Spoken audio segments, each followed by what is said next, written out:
Hello friends, நம்ம favourite சீரியலில் அடுத்து என்ன சுவாரஸ்யமாக நடக்குதுன்னு பார்த்தீங்கன்னா, இந்த ராஜேஸ்வரி இருக்காங்க இல்லையா, அவங்களுக்கு இன்னமும் அந்த கோபம் அடங்கவே இல்லை. ஏன்னா இந்த மல்லி வந்து நம்மளை கடைசி நேரத்தில் என்ன பாடுபடுத்திட்டா, அவளுக்கு சரியான பாட புகட்டணும் இல்லைன்னு வச்சுக்கோயேன், நம்ம ராஜேஸ்வரி அப்படின்ற கெத்து போயிடும் இல்லையா. அதனால் எதாச்சும் இவ்வளோ ஒன்று பண்ணி ஆகணும் அப்படின்னு சொல்லிட்டு இவங்க முடிவு பண்ணுறாங்க. அதனால் இவங்க இப்போ வந்து மறுபடியும் வேறு ஏதாச்சும் பிளான் பண்ணி அவளை வந்து சரியான பதிலடி கொடுத்து அவளை வந்து எந்திரிக்க முடியாத மாதிரி பண்ணும். அதுக்கப்புறம் வாழ்நாளில் அவள் என்னை எங்கே பார்த்தாலும் சரி, எப்போ பார்த்தாலும் சரி, அவள் சாப்பிட்றப்ப கூட சரி, என்ன தான் நினைக்கணும், இந்த நிலைமைக்கு காரணம் அவங்க தான் அப்படின்னு சொல்லிட்டு இப்படி அவள் மனசில் பதிகிற மாதிரி ஏதாச்சும் ஒரு வேலையை பண்ணி அவளை வந்து மறுபடியும் மேலே எழவே விடாத அளவுக்கு பழி வாங்கியே தீரணும் அப்படின்னு சொல்லிட்டு முடிவெடுக்கிறாங்க. ஏன்னா மல்லி வந்து இன்னும் அவள் விஜயை வந்து வெளியே எடுக்கிறதுக்கோ இல்லை ஏதாச்சும் ஒன்றுத்துக்கோ அவள் பண்ணுறதுக்கு வாய்ப்பு இருக்குது. அதனால் அவளை வந்து விடக்கூடாது, அவள் நம்மளை பழி வாங்க விட மாட்டா அப்படின்னு சொல்லிட்டு. ஆனால் இதுதான் மல்லி கிட்ட சரியான வெற்றி அப்படின்னு சொல்லிட்டு நான் நினைக்கிறேன். ஏன்னா என்னதான் இருந்தாலும் மல்லிக்கு விஜய் மேலே பாசம் விட்டு போகாது. அவங்களும் சரி, விஜய் அன்பாவும் சரி, அவங்க ரெண்டு பேருமே சந்தோஷமாக இருக்கணும் அப்படின்னு சொல்லிட்டு தான் மல்லி எப்போவுமே நினைக்கிறாங்க.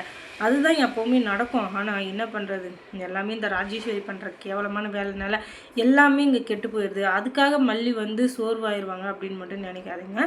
மல்லி வந்து எப்படியாச்சும் அவங்க பெரியம்மாவோட கம்யூனிட்டி இருக்கு இல்லையா, அந்த கமிட்டி மூலமாக ஏதாச்சும் ஒன்று பண்ணி விஜயை காப்பாற்றணும்னு தான் நினைப்பாங்களே தவிர அவங்க விட்டுற மாட்டாங்க. ஆனால் இப்போ அவங்களுக்கு பெரிய கவலை, எப்படியாச்சும் நம்ம வந்து தூக்கிட்டு வந்துடணும் வெண்பாவை, இல்லாட்டி அங்கே அவள் என்ன கஷ்டப்படுறானே தெரியாது அப்படின்றதுனால இப்போ வந்து என்ன பண்ணுறாங்கன்னா, எப்படியாச்சும் வெண்பாவை கூப்பிட்டு வந்துடலாம் அப்படின்னு சொல்லிட்டு கிளம்புறாங்க. அந்த நேரத்தில் இந்த ராஜேஸ்வரியும் அந்த ரஞ்சிதாவையும் காரில் வர்றதை பார்க்குறாங்க. உடனே உங்களுக்கெல்லாம் மனசாட்சியே இல்லையா அப்படின்னு சொல்லி இவங்க கேட்க, எதுக்காக இப்போ ரோட்டில் கத்திட்டுருக்க அப்படின்னு சொல்லிட்டு கேட்டால், உங்களை நல்லா 4 கேள்வி நறுக்குன்னு கேட்டு போகலான்னு தான் வந்தேன். நான் வேறு வேலையாக போயிட்டு இருந்தேன், ஆனால் உங்களை கேட்க வேண்டிய கேள்வி எப்போயோ கேட்டுடணும் அப்படின்றதுக்காக தான் வந்தேன் அப்படின்னு சொல்லிட்டு இவங்க நிற்க, என்ன தான் உன் பிரச்சனை, வா வீட்டுக்கு போய் பேசிக்கலாம் அப்படின்னு.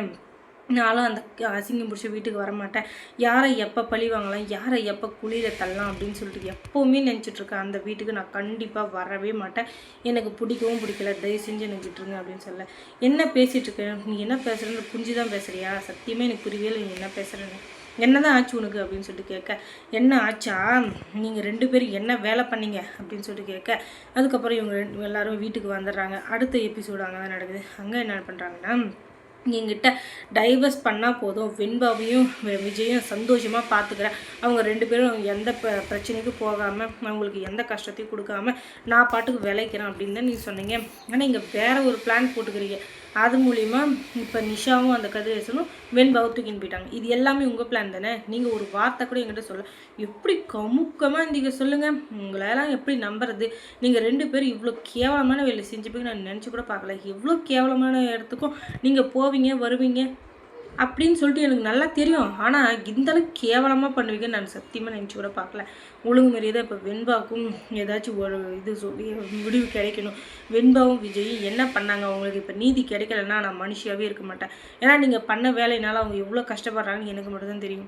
இப்போ வெண்பா வந்து நிஷா கூட இருந்துக்கிட்டு அங்கே சாப்பிட்டாளா தூங்கினாலா எதுவுமே தெரியல, அங்கே என்ன பண்ணுறானும் தெரியல, அவள் கூட எல்லோரும் நல்லா பேசுகிறாங்களா எதுவுமே தெரியாமல் நான் வந்து இங்கே முழிச்சிட்டு உட்காந்துட்ருக்கேன்.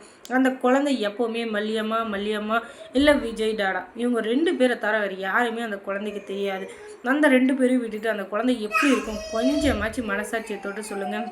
உங்களுக்கெல்லாம் மனசாட்சியே இல்லையா, எதனால் இப்படியெல்லாம் பண்ணீங்க, ஒரு குழந்தையோட உயிரோட விளையாட்டு உங்களுக்கு அவ்வளோ விளையாட்டே போச்சா, எதுக்காக இப்படியெல்லாம் பண்ணிட்டுருங்க அப்படின்னு சொல்லிட்டு பயங்கரமாக திட்டிகிட்டு இருக்கேன்.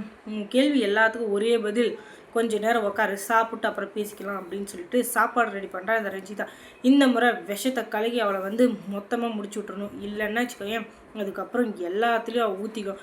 அது மூலிமா நம்ம தான் கஷ்டப்படணும். ஏன்னா இவளை இதோட விட்டு வச்சோன்னு வச்சுக்கோயேன், இவள் எல்லாத்தையும் வெளியே போய் உளறிடுவா அப்படின்னு சொல்லிட்டு விஷத்தை கலக்கி சாப்பாடு ரெடி பண்ணுறாங்க. அந்த சாப்பாடை சாப்பிட்றதுக்குள்ளேயே அவங்க காலையிலேருந்து சாப்பிடாதாலும் மயங்கி விழுந்துடுறாங்க. அதுக்கப்புறம் ஹாஸ்பிட்டலில் சேர்க்க லாஸ்ட்டாக இங்கேருந்து தான் மல்லி வந்து ஹாஸ்பிட்டலுக்கு வந்தாங்க. என்னாச்சு ஏதாச்சு அப்படின்னு சொல்லிட்டு அவங்க கேட்க, கரெக்டாக கிச்சனில் பார்த்தா விஷம் இருக்குது. அப்படி பாவீங்களா விஷத்தை கலந்தாடி அவளை கொல்ல பார்த்தீங்க அப்படின்னு சொல்லிட்டு கேட்க, ஐயோ நாங்கள் விஷத்தை கலக்கவே இல்லை, கலக்கலாம் அப்படின்னு சொல்லிட்டு தான் அங்கே வெத்து வச்சோம், அதுக்குள்ளவே அவன் மயங்கி விழுந்துட்டா, நாங்கள் என்ன பண்ணுறது சொல்லுங்கள் அப்படின்னு சொல்லிட்டு அவங்க ஒரு கதை சொல்ல, படம் எப்படி உண்மை வாயில் வெளியே வந்துச்சுடா சாமி அப்படின்னு சொல்லிட்டு அதுதான் சாக்குன்னு சொல்லிட்டு 2 பேரும் அரெஸ்ட் பண்ணுறதுக்கு சந்திரகாந்தா மேடம் அவங்க ஃபோர்ஸோட வந்துடுறாங்க. அதுக்கப்புறம் மல்லி சீரியலில் என்ன சுவாரஸ்யமாக நடந்திருக்கும் நீங்கள் தெரிஞ்சுக்கணும்னா நம்ம சேனலை சப்ஸ்கிரைப் பண்ணுங்கள். தேங்க்ஸ் ஃபார் வாட்சிங்.